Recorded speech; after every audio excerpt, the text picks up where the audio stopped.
देखिए, सबसे पहली बात तो ये है कि संभल की चंडोसी की जो जामा मस्जिद है वो कोई 50 साल 100 साल नहीं बल्कि 200-250 साल पुरानी मस्जिद है, उससे ज्यादा है।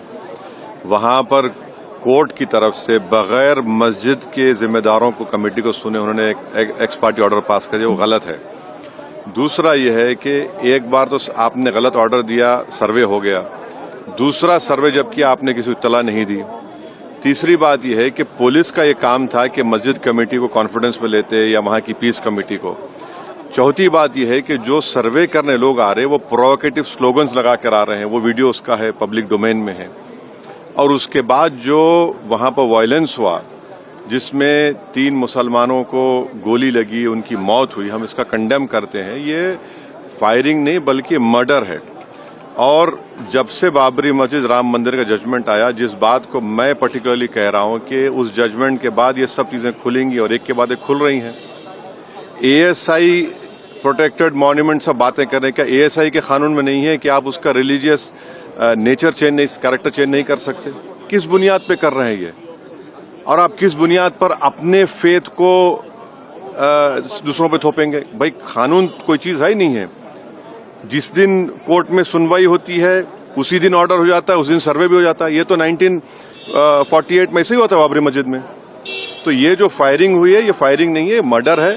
और जो भी ऑफिसर्स इन्वॉल्व है उनको सस्पेंड करना चाहिए और एक सिटिंग हाईकोर्ट जज से उसकी इंक्वायरी होनी चाहिए। ये सरासर गलत है, जुल्म हो रहा है वहां पर। तो संभल में वहां के सांसद के एफआईआर दर्ज कर दिया।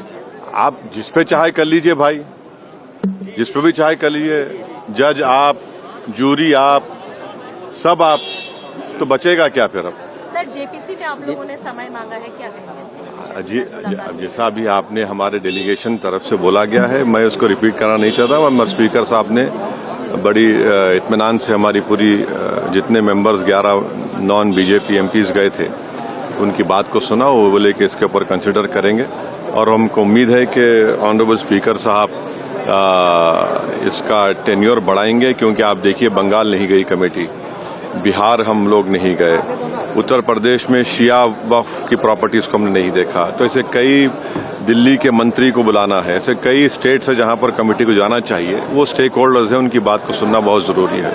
सर, वक्फ बोर्ड अमेंडमेंट बिल को लेकर आप क्या सोचते हैं? क्योंकि लगातार सरकार की तरफ से यही कहा गया कि जो मुस्लिम है, जनता है, उनके हित में है, मुसलमान जो है उनके अभी ये कानून बना नहीं। आप देख लिए संभल में क्या हो गया है। अभी ये कानून बना नहीं है। आप देख रहे हैं कि हर जगह पे बोल दिया जा रहा है कि नहीं, ये यहाँ पर 500 साल पहले मस्जिद नहीं थी।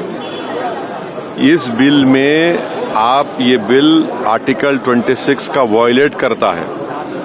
ये संविधान के फंडामेंटल राइट का 26 का ग्रेव वायलेशन है। ये बिल कलेक्टर को इतने पावर्स दे रहा है कि कलेक्टर तय करेगा कि कौन सी वक्फ प्रॉपर्टी है नहीं है। ये कैसे होगा? कलेक्टर कैसा जज होगा अपने ही केस में?